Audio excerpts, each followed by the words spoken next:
हाय guys, तो welcome to my new vlog. आप लोग कैसा है? होप आप लोग काफ़ी अच्छे होंगे। तो मम्मी के काफ़ी सारे पार्सल आ चुके थे, तो मैं उन्हीं को लगी हूँ अनबॉक्सिंग करने में, क्योंकि मुझे बहुत ज़्यादा मज़ा आता है पार्सल वगैरह अनबॉक्स करने में। तो मम्मी ने कुछ घर की चीज़ें मंगाई हुई थी, तो यहाँ अक्षु लेकर आ गई थी नीचे से छोटा सा डॉगी, जो कि काफ़ी ज़्यादा क्यूट था। पर अक्षु तो इससे काफ़ी ज़्यादा डर रही थी। नीचे तो उसके साथ बड़े आराम से खेल रही थी, पर ऊपर आके जब उसकी डॉगी की इतनी सारी मस्ती देखी तो वो शांत पड़ गई। और यहाँ मैं उसके साथ कर रही हूँ बहुत सारी मस्ती, दोनों के साथ ही मैंने वीडियोस बनाई डॉगी के साथ। बहुत ज़्यादा क्यूट है। इतने में आ गए थे अक्षु के डैडी, तो हमने इनको दिया सरप्राइज़, पर हमारे ही पॉपट हो गया, इन्हें तो हम पे ध्यान ही नहीं दिया बिल्कुल भी।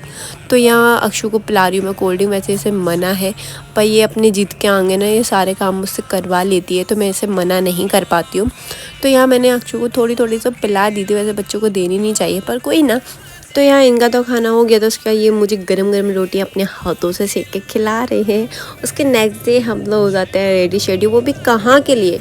तो वीडियो बिल्कुल भी स्किप मत करना, जिससे कि आपको जल्द पता चल जाएगा कि हम लोग कहाँ जा रहे हैं। तैयार शैयार होकर तो गाइस मैं आपको बता देती हूँ, हमारा फाइनली प्लान बन चुका था प्रयागराज जाने का महाकुंभ में।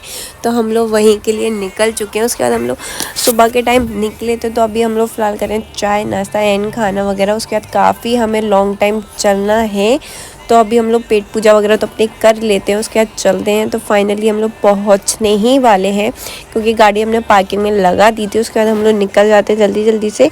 तो काफ़ी ज़्यादा आप लोग देख सकते हो, भीड़ काफ़ी ही है इधर, और भी आपको देखने के लिए मिलेगी, तो वीडियो में एंड तक ज़रूर बने रहना। तो चलते हैं हम जल्दी से। तो गाइस, जैसे कि आप सबको पता है, हमारी पूरी जीवन में बस एक बार आने वाला ये महाकुंभ 144 साल बाद आया है। हमारी आने वाली 3 पीढ़ियां शायद इस महाकुंभ का हिस्सा बन पाएँ, और मैं बहुत ज़्यादा भाग्यशाली हूँ, और हमारी आज की पीढ़ी भी बहुत ज़्यादा भाग्यशाली है जो इस महाकुंभ का हिस्सा बन पाए। तो कौन कौन है जो महाकुंभ होकर आ चुका है, और मैं तो फाइनली जा रही हूँ, तो कमेंट में मुझे ज़रूर बताना। तो गाइस हम लोग तो निकल चुके हैं रिक्शे में बैठ के। तो वहाँ पर ना, जैसे अपने शहरों में चलती है ना ऑटो वगैरह, तो वहाँ ऐसा कोई भी सिस्टम नहीं है। वहाँ साइकिलिंग चलाते हुए एकदम बैठाल कर लेकर जाते हैं, काफ़ी अच्छी फीलिंग थी, बहुत ज़्यादा मज़ा आ रहा था। सब लोग ऐसे घूम रहे थे। वहाँ पर गाड़ी वगैरह कोई भी अलाउड नहीं थी अपनी, तो हमने तो अपनी गाड़ी पार्क कर दी थी। उसके बाद हम लोग निकल जाते हैं काफ़ी इन्जॉय करते हुए। और इतनी स्लो स्लो जा रही थी ना, बहुत ज़्यादा अच्छा लग रहा था। हमने काफ़ी ज़्यादा वीडियोस वगैरह बनाई। ऐसा तो मतलब गाँव में जाओ ना तो और ज़्यादा अच्छा लगता है। आप लोग देख सकते हो भीड़ कितनी हो रही है। उसके बाद यहाँ हमने ले लिया था कंबल, क्योंकि ठंडी काफ़ी ज़्यादा थी, तो हमें लग रहा था कि बच्चों को ज़्यादा ठंड वगैरह ना लगे, तो हम लोगों ने यहाँ कंबल वगैरह तो ले लिया था। उसके बाद हम लोग चलते हैं। तो भीड़ तो भाई बढ़ती ही जा रही थी, बढ़ती ही जा रही थी। देख देख कर डर भी लग रहा था, पर हमें स्नान तो करना ही था जब हम आए हैं, तो यहाँ से हम नहा कर तो बिल्कुल ही जाएंगे। तो फाइनली फिर यहाँ से हम लोग सामान लेते हुए चलते हैं हमें। तो गाइस यहाँ से हमने सामान ले लिया था पूजा का। उसके बाद हम चलते हैं। हम लोग पता है इतना चले यहाँ सिर्फ यही है कि यहाँ सबसे ज़्यादा आप लोगों को चलना पड़ेगा। तो हम 2-2.5-3 किलोमीटर तो आराम से समथिंग चल ही लिए थे। तो हम लोग चलते हुए जा रहे हैं। यहाँ अक्षु तो काफ़ी ज़्यादा थक गई थी, तो वो तो अपने पापा की पिट्ठू पर बैठ चुकी थी, और वो जाती जा रही है। सारी चीज़ें वो भी देख रही है, भाई इतनी भीड़ क्यों हो रखी है, पर उसे क्या पता, वो तो अभी छोटू सी है ना। जब वो बड़ी हो जाएगी तब हम भी उसे बताएंगे कि अन्नू और अक्षिता, आप महाकुंभ में नहा कर आए हो। तो ये चीज़ें तो सारी चीज़ें इन्हें बड़े होकर पता चल ही जाएगी। तो फिलहाल आप देख सकते हो भीड़ इकट्ठी होते जा रही है। हम लोग घाट के बिल्कुल पास आते ही जा रहे थे। माँ यमुना, गंगा और सरस्वती, ये तीनों ही नदियाँ बहुत ज़्यादा पवित्र है, जैसे कि आप सबको पता ही होगा। इस संगम को निर्वेदी संगम कहा जाता है, और इसकी इतनी अच्छी बात है ना कि जो भी इस स्नान को नहान करते हुए जाता है उसके सारे ही पाप धुलते हैं, और मन को काफ़ी ज़्यादा शांति मिलती है। तो हम लोग भी आ चुके हैं फाइनली। हम लोग यहाँ स्नान वगैरह कर लेते हैं। तो पहले हम लोग करेंगे पूजा। यहाँ पूजा भी काफ़ी ज़्यादा मान्यता है, हर चीज़ की लेकर है।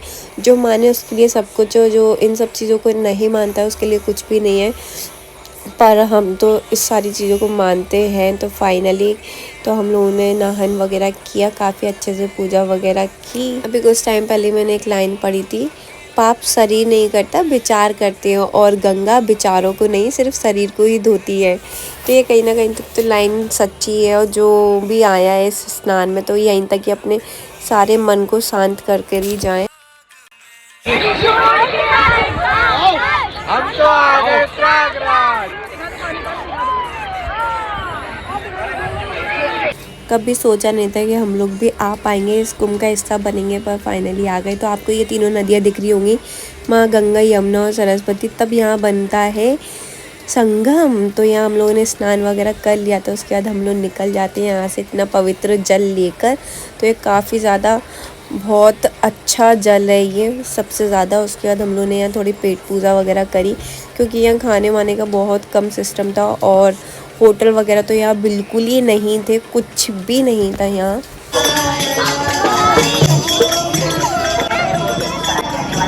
तो यहाँ से सिंदूर लेना काफ़ी ही ज़्यादा ज़रूरी था, तो मैंने तो ले लिया था। उसके बाद यहाँ पुलिस वगैरह अपनी बाकायदा बहुत अच्छे से ड्यूटी निभा रहे थे। उसके बाद यहाँ से हम लोग चलते हैं कुछ खाते पीते होते हुए। तो इसे काफ़ी ज़्यादा अजीब सा लग रहा था, तो ये तो अपना सैलेड वगैरह लेने में लगी हुई है। तो चलो फिर चलते हैं कहाँ जाना है। और यहाँ बिल्कुल व्यवस्था नहीं थी खाने पीने की, और यहाँ रूम वगैरह की तो बिल्कुल भी नहीं थी, क्योंकि इतने करोड़ों में लोग थे और रूम वगैरह यहाँ कैसे ही हो सकता था। और एक हाथ रूम भी है तो उनका रेंट इतना ज़्यादा है कि आप सुनकर ही शॉर्ट हो जाओगे, वो भी 24 घंटे का 1,50,000। सोचो ज़रा आप लोग। तो यहाँ हम लोग ने तो हाल के हाल 1 डे में ही पहुँचे और नहान वगैरह किया, और नाइट तक हम लोग निकल चुके थे। तो यहाँ ये लगी हुई है अपने खाने पीने में। इतना खाने का राज क्या है, तो राज आप देख सकते हो, ये इतनी हेल्दी और मोटी हो चुकी है। यहाँ इतनी अच्छी चाय थी ना, वो भी कुल्हड़ वाली, पर इतनी धूप देखकर मेरा तो बिल्कुल मन नहीं कर रहा था। बस देखने में ही काफ़ी ज़्यादा अच्छी लग रही थी, पर मैंने तो सिर्फ वहाँ पी लस्सी, क्योंकि मुझे बहुत ज़्यादा अजीब सा लग रहा था, एक तो इतनी गर्मी और धूप के कारण। तो मैंने तो यहाँ लस्सी ली थी, बाकी सब लोगों ने चाय वगैरह पी ली थी। तो मैंने और इनने और अक्षु ने सिर्फ लस्सी पी।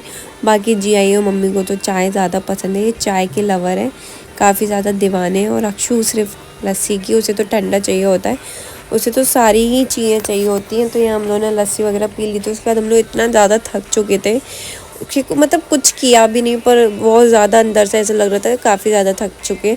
और एक धूप के चक्कर में ना तो बॉडी वैसी रेस्ट मांग ही रही थी। उसके बाद हम लोगों ने यहाँ से फिर अपनी गाड़ी उठाई।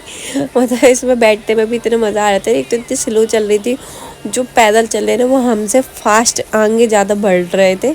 तो यहाँ चल रहा है थोड़ा सा खेल। ये छोटे छोटे बच्चे ऐसे ना जाने कैसे कर लेते हैं, इनकी भी कोई ना कोई मजबूरी रही होगी, वरना इन्हें भी कोई शौक़ नहीं है ये सब करने का। सबकी हालात होते हैं अलग अलग। तो यहाँ ये मैडम जी जा रही है इतना भारी गंगा जल उठाते हुए। भाई इतनी पवित्र चीज़ है तो इसे तो आसान नहीं है ना उठाना। उसके बाद यहाँ अक्षु की मस्ती चालू हो गई है, उसे भी थोड़ा ड्रामा चाहिए ही होता है। वो मैडम जी इतना थक चुकी थी, तो उन्हें ऐसे ले आए जा रहे हैं। उसके बाद हम लोग चलते हैं अपनी पार्किंग के पास, अपनी गाड़ी के पास। तो फिर हम लोग निकलेंगे। यहाँ दोनों सोने की तैयारी कर चुके थे। यहाँ अनन्या तो सो चुकी थी, बस अक्षु ही है जो सोने का नाम नहीं ले रही थी, पर ये भी सो जाएगी। उसके बाद हम लोग इतना थक गए थे कि हमें आगे जाकर रूम लेना ही पड़ा, क्योंकि यहाँ तो रूम की व्यवस्था बिल्कुल भी नहीं थी। तो यहाँ हम लोग ने खाना वाना खाया और शाम तक का थोड़ा रेस्ट किया। उसके बाद हम लोग निकल चुके थे घर के लिए। तो चलो फिर जल्दी से चलते हैं। और ये ब्लॉग आपको कैसा लगे कमेंट में मुझे ज़रूर बताना, और ऐसे ही ब्लॉग लेकर मैं आते रहूँगी। तो आपको किस टाइप के ब्लॉग चाहिए तो वो भी मुझे थोड़ा बताया करो, थोड़ी बहुत तो हिंट किया करो ये ब्लॉग आपको कैसे लगते हैं, और किसके ऊपर ब्लॉग बनाऊँ मैं, घर के ऊपर या बाहर ट्रैवलिंग के ऊपर। तो जैसे भी ब्लॉग आपको चाहिए आप ज़रूर एक बार बताना, मैं कोशिश करूँगी मैं वैसे ही ब्लॉग लेकर आऊँ। तो फाइनली हम लोग घर पहुँच चुके हैं, तो घर आके हमारी मस्ती स्टार्ट हो चुकी है। तो मिलते हैं नेक्स्ट ब्लॉग में, जब तक के लिए bye bye and take care.